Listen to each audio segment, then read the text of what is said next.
दोस्तों, अगर आप हिंदी कहानियाँ देखने के बेहद शौकीन हैं तो आप हमारे इस YouTube चैनल को सब्सक्राइब कर लीजिए, क्योंकि आपको इस चैनल पर हर प्रकार की कहानियाँ हमेशा देखने को मिलेगी। तो आज की कहानी है, काश वासना के उस खेल को समझ पाती शशि। घर में चहल पहल थी। बच्चे खुशी से चहक रहे थे। घर की साज सज्जा और मेहमानों के स्वागत सत्कार का प्रबंध करने में घर के बड़े बुजुर्ग व्यस्त थे, किंतु शशि का मन उदास था। उसे कुछ भी अच्छा नहीं लग रहा था। दरअसल आज उसकी सगाई थी। घर की महिलाएं बार बार उसे साज सरगार के लिए कह रही थी, लेकिन वह चुपचाप खिड़की से बाहर देख रही थी। उसे कुछ सूझ नहीं रहा था कि वह क्या करे। 2 महीने पहले जब उसकी शादी तय हुई थी तो वह खूब रोई थी। वह किसी और को चाहती थी, लेकिन उसके माता पिता ने उससे पूछे बगैर एक व्यवसायी से उसकी शादी पक्की कर दी थी। वह अभी शहर में हॉस्टल में रहकर बीएड कर रही थी और वहीं अपने साथ पढ़ने वाले राकेश को वह दिल दे बैठी थी। लेकिन उसने ये बात अपने माता पिता को नहीं बताई थी, क्योंकि वह खुद या राकेश अभी भी अपने पैरों पर खड़े नहीं हो पाए थे। पढ़ाई पूरी होने में अभी भी 2 साल बाकी थे, इसलिए वह चाहती थी कि शादी 2 सालों के लिए किसी तरह से रुकवा ले।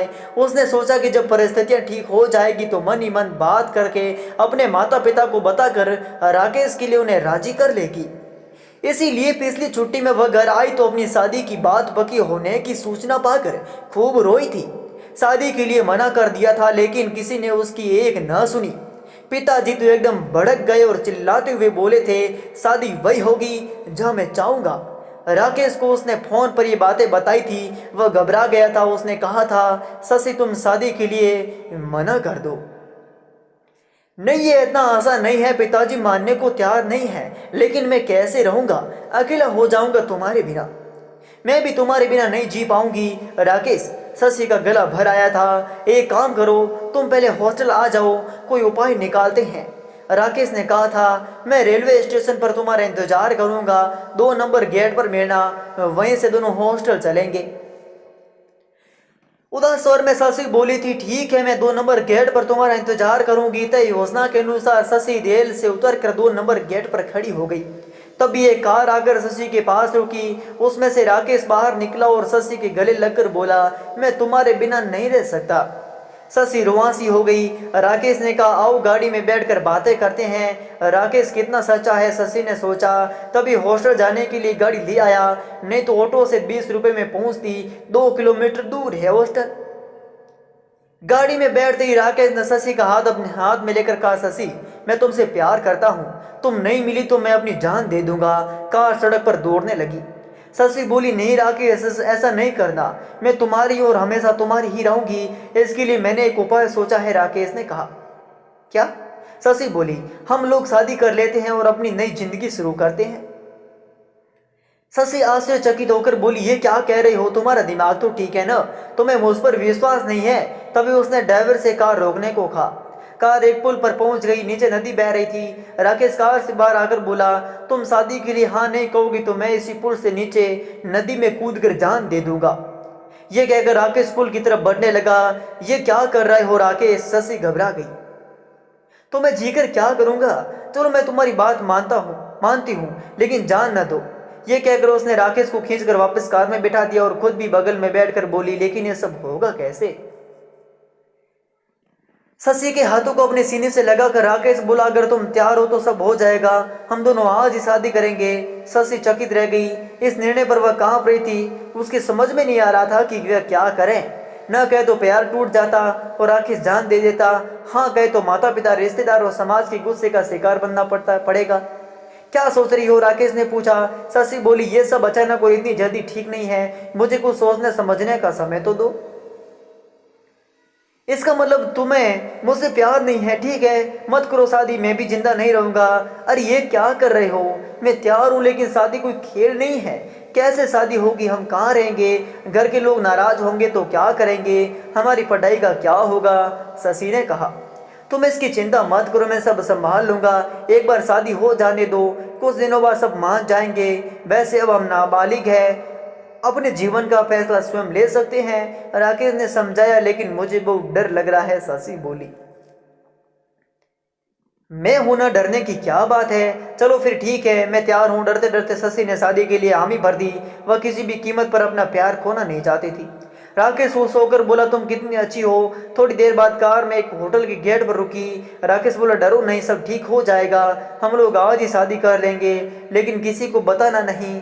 शादी के बाद कुछ दिन हम लोग हॉस्टल में ही रहेंगे। 15 दिनों बाद मैं तुम्हें अपने घर ले चलूंगा। मेरी माँ अपनी बहू को देखना चाहती है, वे बहुत खुश होंगी। तो क्या तुमने अपनी मम्मी पापा को सब बता दिया? नहीं, सिर्फ मम्मी को, क्योंकि मम्मी को गठिया है, ज़्यादा चल फिर नहीं पाती, इसलिए वे जल्दी बहू को घर लाना चाहती है। किंतु पापा नहीं चाहते कि मेरी शादी हो। वे चाहते हैं कि मैं पहले पढ़ लिख कर अपने पैरों पर खड़ा हो जाऊं, लेकिन वे भी मान जाएंगे। फिर हम दोनों की सारी मुश्किलें खत्म हो जाएंगी। राकेश बोला, सच? तुम बहुत अच्छे हो। तो मेरी प्यारी महबूबा, तुम होटल में आराम करो। और हाँ, इस बैग में तुम्हारी ज़रूरत की सारी चीज़ें हैं। तुम रात 8 बजे तक तैयार हो जाना। फिर हम दोनों पास के मंदिर में चलेंगे, वहाँ शादी कर लेंगे। फिर हम होटल में आ जाएंगे। आज हमारी ज़िंदगी का सबसे ये खुशी का दिन होगा।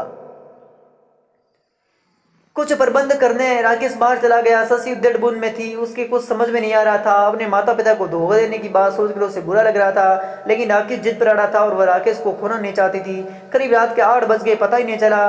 तभी राकेश आकर बोला, अरे अभी तक तैयार नहीं हुई? समय कम है, तैयार हो जाओ, मैं भी तैयार हो रहा हूँ। लेकिन राकेश से सब ठीक नहीं हो रहा है। शशि ने कहा, यदि ऐसा है तो चलो, तुम्हें हॉस्टल पहुंचा देता हूँ, किंतु मुझे हमेशा के लिए भूल जाना। मैं इस दुनिया से दूर चला जाऊंगा।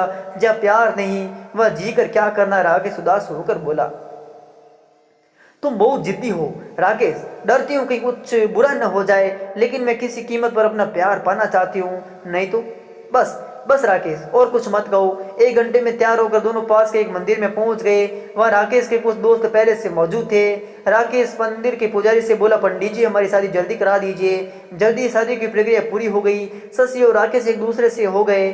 शशि को अपनी बाहों में लेकर राकेश बोला, चलो अब हम होटल चलते हैं, आज की रात वहीं बितानी है। दोनों होटल में आ गए, लेकिन ये दूसरा होटल था। शशि को घबराहट हो रही थी। राकेश बोला, चिंता ना करो, अब सब ठीक हो जाएगा। आज की रात हम दोनों की खास रात है ना। शशि मन ही मन डर रही थी, किंतु राकेश को रोक न सकी। फिर उसे भी अच्छा लगने लगा। दोनों एक दूसरे में समा गए। कब 2 घंटे बीत गए पता ही नहीं चला। थक गई है ना, चलो पानी पी लो और सो जाओ। पानी का गिलास शशि की तरफ बढ़ाते हुए राकेश बोला। शशि ने पानी पी लिया। जल्दी उसे नींद आने लगी, वह सो गई। सुबह जब शशि की नींद खुली तो वह हक्का बक्का रह गई। उसके शरीर पर एक भी वस्त्र नहीं था। उसके मुंह से चीख निकल गई जब उसने देखा कि कमरे में राकेश के अलावा 3 और लड़के थे। सब मुस्कुरा रहे थे। तभी राकेश बोला, चुप रहो जाने मन, ये तुम्हारी आवाज़ सुनने वाला कोई नहीं है। ज़्यादा इधर उधर की तो तेरी आवाज़ को हमेशा के लिए खामोश कर देंगे। ये तुमने ऐसा नहीं किया राकेश। अपने शरीर को ढकने का प्रयास करती हुई शशि रोने लगी। तुमने मुझे बर्बाद कर दिया। मैं सबको बता दूंगी, पुलिस में शिकायत करूंगी। नहीं, तुम ऐसा नहीं करोगी, अन्यथा हम तुम्हें जिंदा नहीं छोड़ेंगे। वैसे ऐसा करोगी तो तुम खुद ही बदनाम होगी। क्या कर राकेश हंसने लगा। उसके दोस्त भी हंसने लगे। शशि का बदन टूट रहा था। उसके शरीर पर जगह जगह नोचने खसोटने के निशान थे। वह समझ गई थी रात में पानी में नशीला पदार्थ मिलाकर पिलाया था राकेश ने। उसके बेहोश हो जाने पर सबने उसके साथ। शशि का रो रो कर बुरा हाल हो गया। राकेश बोला, अब चुप हो जा, जो हो गया उसे भूल जा, इसी में तेरी भलाई है, और जल्दी से तैयार हो जा। तुझे हॉस्टल पहुंचा देता हूँ, और हाँ, किसी से कुछ कहना नहीं, वरना अंजाम अच्छा नहीं होगा। शशि को अपने और अपने परिवार के खातिर चुप रहना पड़ा। अरे खिड़की के बाहर क्या देख रही हो, जल्दी तैयार हो जा, मेहमान आने वाले होंगे। तभी माँ ने उसे झकझोरा तो वह पिछली यादों से वर्तमान में लूटी। वह प्यार नहीं धोखा था। उसने अपने मजे के लिए मेरी सच्चाई और भावना का इस्तेमाल किया। शशि मन ही मन सोचा।